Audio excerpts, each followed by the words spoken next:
सिद्धि और संकट मोचन का मंत्र। 13 साल की सिद्धि अपनी मेज पर बैठी थी। उसके चारों ओर अधूरी पेंटिंग्स और खुली हुई किताबें बिखरी हुई थीं। अगले हफ्ते स्कूल में अंतर विद्यालय कला और वाद विवाद प्रतियोगिता थी और सिद्धि के मन में डर का पहाड़ खड़ा था। उसे लग रहा था कि वो इतनी सारी चुनौतियों का सामना अकेले नहीं कर पाएगी। उसकी आंखों में आंसू थे और हाथ कांप रहे थे। तभी कमरे के दरवाजे पर उसकी दादी सुमित्रा आईं। उनके हाथ में एक छोटी सी लाल किताब थी। सिद्धि की उदासी देखकर वो उसके पास आईं और धीरे से उसके सिर पर हाथ फेरा।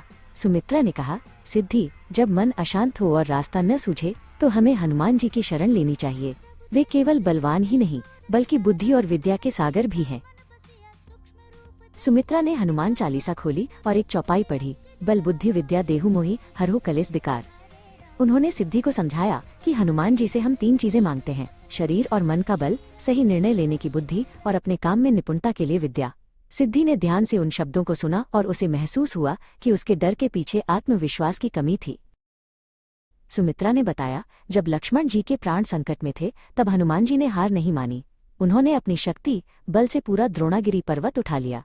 ये बल केवल शारीरिक नहीं था बल्कि ये उनके संकल्प की शक्ति थी।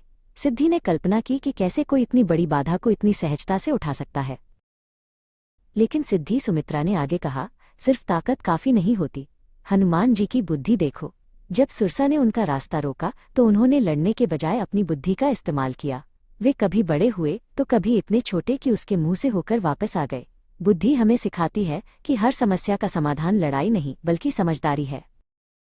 सुमित्रा ने सिद्धि को गले लगाया और कहा, और अंत में आती है विद्या। हनुमान जी सकल गुण निधान हैं। वे जो भी करते हैं पूरी लगन और ज्ञान के साथ करते हैं।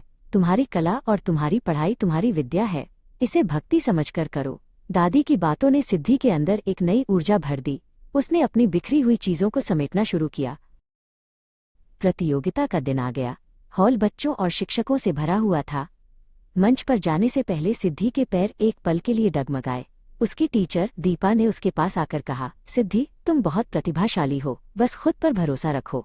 सिद्धि ने गहरी सांस ली और मन ही मन उन गुणों को याद किया जिनके बारे में सुमित्रा ने बताया था।